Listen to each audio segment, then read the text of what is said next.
hear that the blood bank is even joining us today, and the other stakeholders.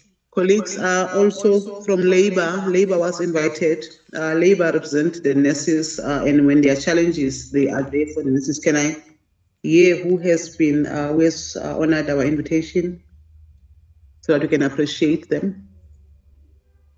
From Labour.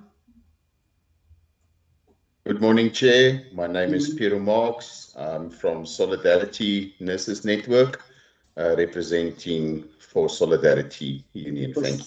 For Solidarity. Thank you so much, Mr. Marx.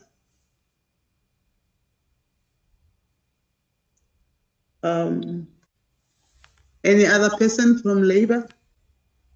Good morning, Chair and colleagues. Morning. I'm CP from Dinosa in the Northern Cape. Thank you. Thank you, Dinosa. We are here. We are happy.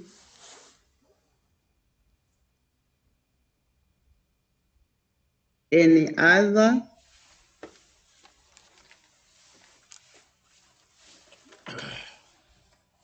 If I have everyone introduced themselves from the different stakeholders we are coming from. I see that Dinosa has been represented here and Solidarity on the Labour. And I'm hoping that even without the other Labour unions appearing to have been able to join us, there are people who are coming from different provinces and different private sector as stakeholder here who are going to be able to actually spread the gospel that we are trying to preach today in this meeting. Colleagues, thank you so much for this opportunity. I think now we do know who we are having here, and we will then move on knowing that we are dealing with those people that are responsible for our nurses and those people who the changes that we effect as a nursing council affect, and we expect them to be aware of. One of the issues that we've tried, I think, in the recent past as nursing council is to remind nurses and remind the profession why nurses are supposed to make sure that they pay their annual practice license fees. Because I think we all know, as I said, I know people sometimes forget that I am a nurse. I know that I was taught in my first year that nursing is a closed profession. And that I was told that it means that not everyone can practice nurses. People need to register, to be under a register that will make sure that they are known where they are, and they are also monitored that they are practicing nursing in a correct manner. So if nursing became a closed profession in 1972, if I'm not wrong, then it means that we are still carrying on to make sure that our public is protected by being nursed by those people that are meant to nurse our public. And the reason why we are actually meeting today, all of us, including the nursing colleges that train nurses, I think we know that the nursing colleges are where every neophyte in nursing starts from, and this is where you are taught the things that I was taught about why I needed to make sure that I am registered for me to practice it or to touch a patient. And if our colleges don't stress that to the nurses, we then find that nurses think it's okay for them to skip a year and not pay the nursing council, or not to make sure that they've paid because they don't understand the importance of practicing nursing without being properly registered, because that becomes a huge danger to our public. We don't want nurses who are charlatans in our hospitals.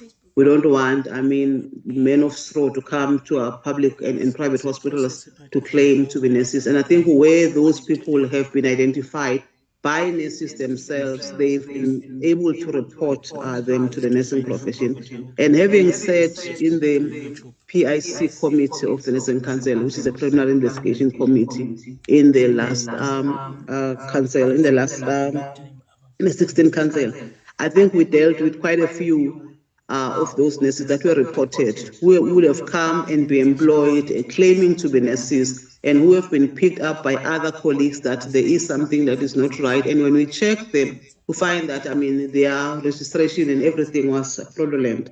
And for me, when those nurses were reporting such characters, it was actually saying that our nurses understand the importance of protecting the public and also protecting the image of the profession, of the nursing profession. I think the nursing profession is one profession that has been respected worldwide because people understand that a nurse is the person who understands what to do when a life is coming and what to do when someone's about actually to lose their life. So we are keeping that. We know that, I mean, the training of nurses started in the 1800s in South Africa, if I remember very well, by Sister Indra Stockdale in the mines, in the Kimberley mines. I mean, this is the small history that I'm remembering of the nursing. And I think then this was done because she identified the need that she needed to train people to do things in a proper, in a well managed manner so that they understand what they're doing.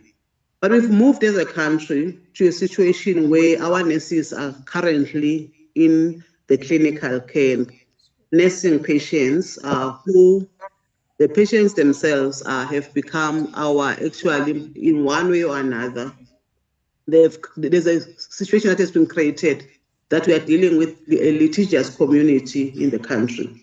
The patient that a nurse nurses today will be the same person who will be a plaintiff tomorrow in the court against the same nurse. So it becomes very important for our nurses to be properly registered. It also becomes very important for whoever is hiring a nurse to ensure that you are hiring a person that you have verified that this person is properly registered. And I think as a nursing council, we have tried to move, I mean, with times. Currently, every employer is able to verify when they're dealing with every application to just put an ID number of the applicant on the nursing website and on our e-register to check whether this person is indeed qualified to practice or not. So we have colleagues moved, I mean, from the previous times when we were issuing these license, these certificates, and where employers would need that you produce that small slip of the AP certificate. We've also picked up, I think Nursing Council has introduced a inspectorate unit where we were quite disturbed when we discover from the our nursing inspectorate unit that as they get into certain institutions and they ask for the APCs as usual, they then pick up that some of these documents are very suspicious. Some of these documents do not really show that, I mean, these are photocopy documents, but they show that there may have been fraudulent issues, I mean, that took place for the document to be there. And I think instead of trying to deal with this following one by one cases, I think we then realized as the Law Standard and Practice Committee that we maybe there is this time and there's a need for us as a profession to move with the times like all the other professions are doing. Let us get a way of verifying these APCs in a manner that it will put a burden on the employer now to check with our e-register and for the nurses as well to be able to receive and to have their APCs timelessly through the system that is going to be is going to be explained today. I think, colleagues, with these few words, this is the reason why we are here today. We are here for us as a nursing council. We are here because we are excited that this is a new move that we've introduced to the profession. And colleagues, before I even lose my seat in the nursing council, may I then take this time also to welcome and acknowledge all my colleagues, the council members who are with us today. I'm not sure the chairperson of council has joined, but I know that all members of council are here today. I think then we can move. I'm not seeing the program. Let me try and see. Maybe it's how I've opened. We can then move to the next item on the program, colleagues. Thank you. Let me go to my program. The next open.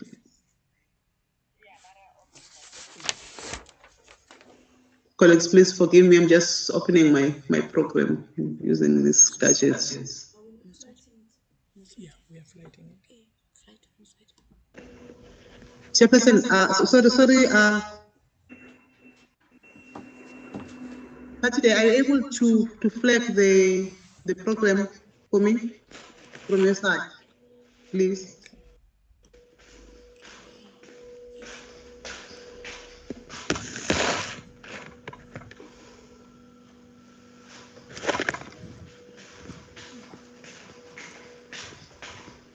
Kan jy glo nou staan die SANC meeting wat ek nou moet kyk.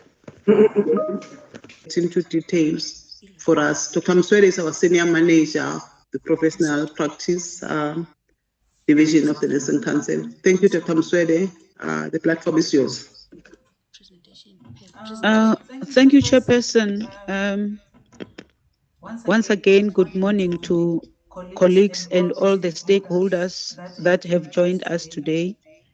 Like the Chairperson has indicated, we are quite excited as the Nursing Council that we have got such a turnout from the invitation that we have taken out in order that we can have this meeting today. I think, Chairperson, you've already touched on the background. I think it is just to add on what you have said, and there might be repetitions, which I think it's fine for the purpose of emphasis on such a critical matter. I'm going to really provide the background on the introduction of eAPC, electronic APCs by the South African Nursing Council. The chairperson has already indicated that the implications of the fact that the nursing profession is a closed profession, and also the provisions of the Nursing Act further in Section 30. In Section 31(4) of the Nursing Act, it clearly indicates that no person in this country, meaning the Republic of South Africa, can use the title of a professional nurse unless in any of the categories, unless they are duly registered with the council. So, as a form of introduction, the South African Nursing Council, and I guess I'm going to be preaching this to the converted already. It's a statutory body operating in terms of the Nursing Act 2005, that is Act number 33. Can we get the presentation rolling so that we go together with colleagues that are on the platform? If we can go to the next slide, please.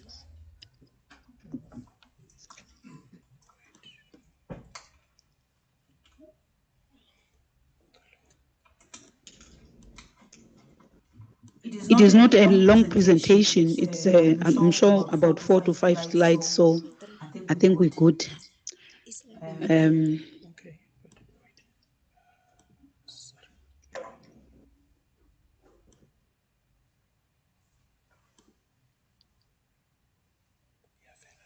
Can we go to the next slide? If you can do the... Okay, next slide. Thank you. I was still saying the SANC is a statutory body operating in terms of the Nursing Act 2005, which is Act number 33 of 2005, to set and maintain standards of nursing education, training and practice in the Republic. The Council is mandated by the Act to serve and protect the public in matters involving... Can we request that colleagues mute their mic so that we can have...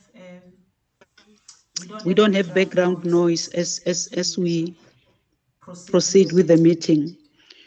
Section 36(2) of the Act states that a certificate of registration is proof of registration for a period of 1 year after its date, and thereafter an annual practicing certificate, which we commonly abbreviate as APC, issued upon payment of the prescribed annual fee and the submission of such information as may be required by the Council to keep accurate statistics on human resource in nursing is proof of registration in the absence of any credible evidence to the contrary.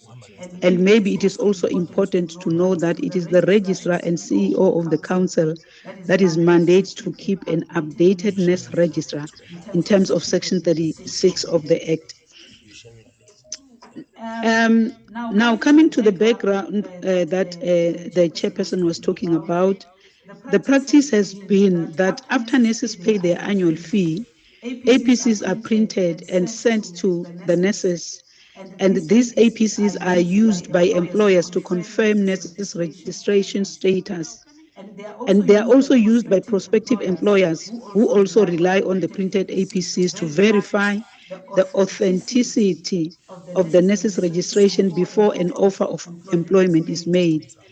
That is where the chairperson was talking about the challenges that were, she alluded to some of the challenges that were experienced by the profession with the delivery of APCs, and some resulting in nurses not receiving them on time, and at times affecting their prospects of pending employment opportunities.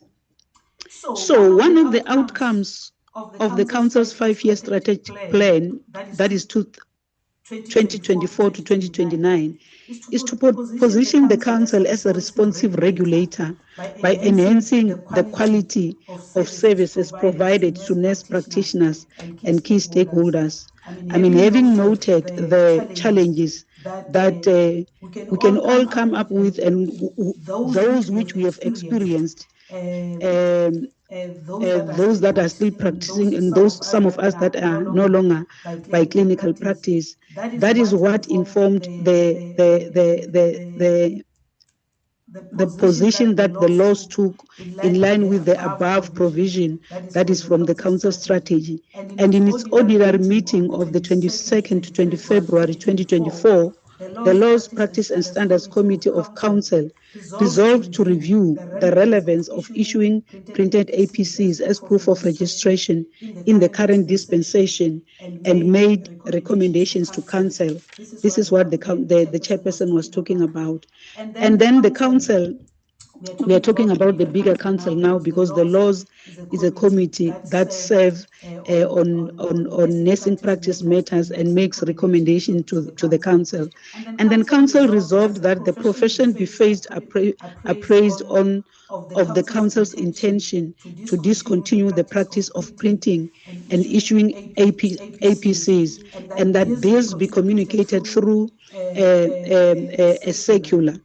And then a circular named Circular 10 of 24, which was named the intention to discontinue, titled the intention to discontinue the practice of printing APCs as proof of nurse practitioners' registration status by the council, was issued on 28 August 2024. In the circular, employers and all stakeholders were urged to use the e-register for verification instead of requesting nurse practitioners to produce printed hard copies of their APC, because the e-register provides reliable confirmation or verification of the nurse's registration status and is easily accessible on the SANC website at www.sanc.co.za. I think I've already alluded to the fact that the registrar is charged with the responsibility of keeping an updated register. So what we were saying was that, and which we are still urging the employers that are in this platform today, that the e-register is very much updated, and it is therefore requested that from time to time, when there is need for verification to where the council and the country is going, I mean, in terms of the dispensation that we are living in and the fourth industrial revolution, it is urged that our employers, our esteemed employers that are in this platform, and those that are not here, that you pass a message that let us use the e-register at all given times, because it provides reliable evidence of the nurse registration status. And those that are to employ nurses, please don't deny them employment as a result of the fact that they don't have a hard copy of the APC, when that can easily be verified on the e-register. Employers were further reminded of the provision in Section 31(3) that an employer must not and dare not employ or retain in employment a person to perform the functions pertaining to the profession of nursing other than a person who holds the necessary qualifications and who has evidence of current registration with the council.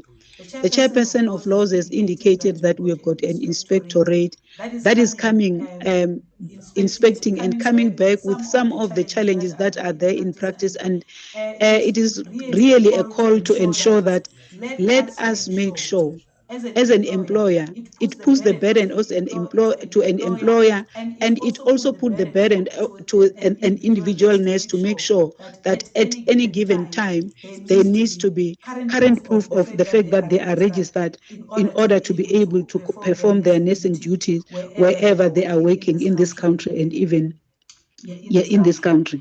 And subsequently, in its meeting of 17-18 March 2025, the Laws Committee resolved to recommend to Council the introduction of electronic APCs. Council approved that this be implemented in a phased-in manner, commencing from July 2025. The circular further resolved that the Council further resolved that a circular be issued first to request the profession to update their personal details with Council, and that this be communicated again to the profession and critical stakeholders through a circular. This informed the issuing of Circular 2 of 2025, which is circular regarding the update of the contact details by nurse practitioners in preparation for the delivery of electric annual practicing certificate, which was then issued on the 9th of June 2025. It's just recently. So this forum is in accordance with the Council's obligation in terms of the Act and its commitment to liaise and communicate with stakeholders on critical matters pertaining to the profession. Thank you, Chairperson Doliwu. Chairperson, over to you. Sorry, thank you, Dr. Mswede. Let me check. Thank you, Dr. Mswede, for your presentation. I hope colleagues have noted what you said, and I am going to give to the next speaker, who, according to my, let me go back. Can you get the program again?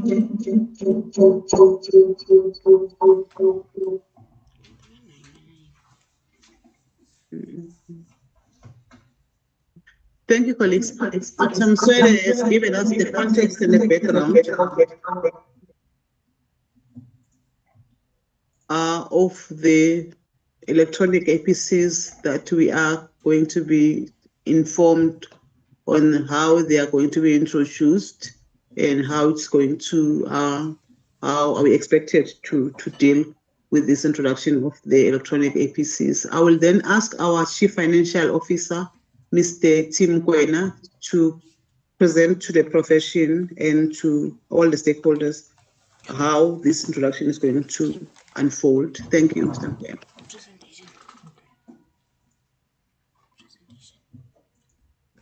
Thank you very much, Chair.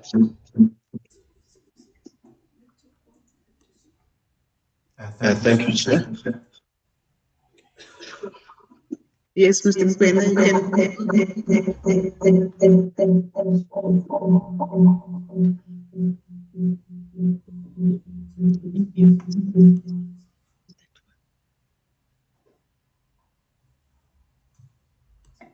Apologies for the technicality there. Thank you, Chair. As introduced, my name is Tumelo Mokoena, the Chief Financial Officer of the South African Nursing Council.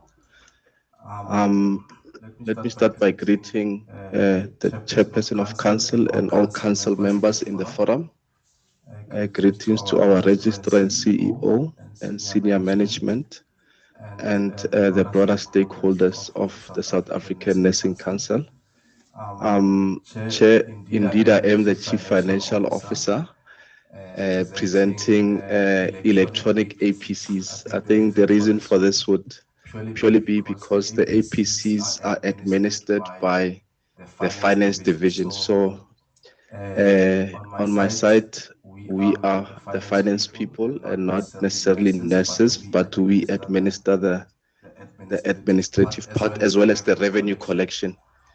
Just to make a disclaimer on that aspect, Chair.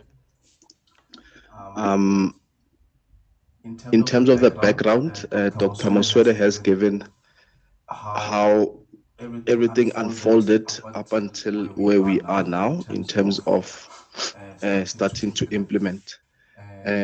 Without necessarily duplicating what Dr. Moswede has presented, I'll just touch on some of the legal aspects, but also maybe go deeper into it as it was presented earlier. The first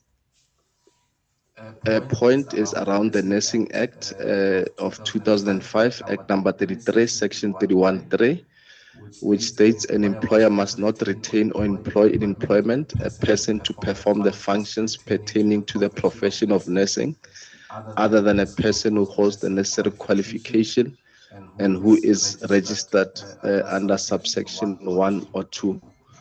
I think that is pretty straightforward in terms of the requirements to work as a practitioner in the country.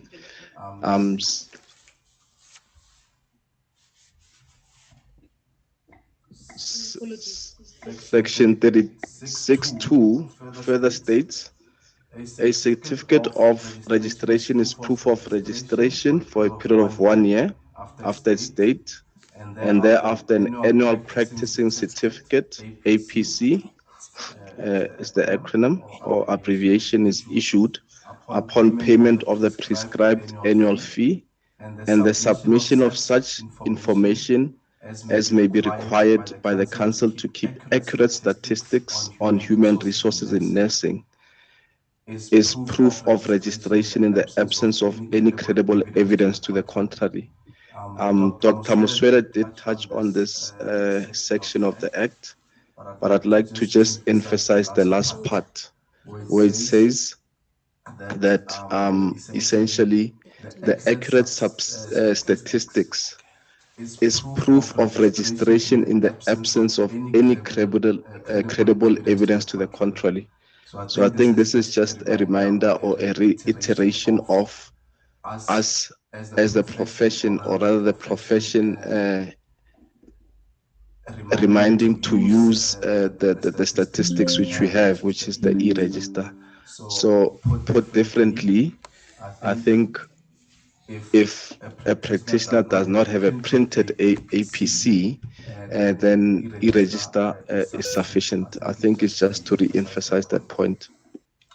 On the slide, point 1.3, currently after a nurse pays the annual fee, the Council issues a printed annual practicing certificate and sends it to the nurse via the post office, or more recently via courier, if that service is chosen and paid for. So currently we are charging a fee of 70 Rand, as stakeholders would know, in order to send via courier and over and above the post office. I think here we are noting, or we do know, the challenges of the South African post office. Now, I think what is critical for me to highlight here is that, which is known to the profession, that currently we issue printed annual practicing certificates. And the hope with this forum or the resolutions from Council is to move away from the printed to more electronic APCs, in line with fourth industrial revolution, in line with optimizing processes, but also in line with other risks and challenges that we face with these printed APCs.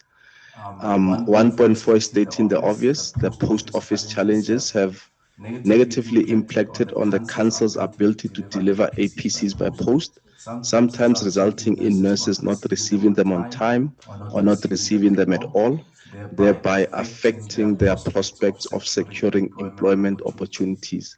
I think this is a major setback for the profession, which we as the Council have acknowledged, and this move will definitely, I think, address these challenges. But also noting that indeed our biggest challenge was the South African post office. without casting any aspirations, I think that has impacted on our delivery of service to our profession. Moving on to the next slide. The one before.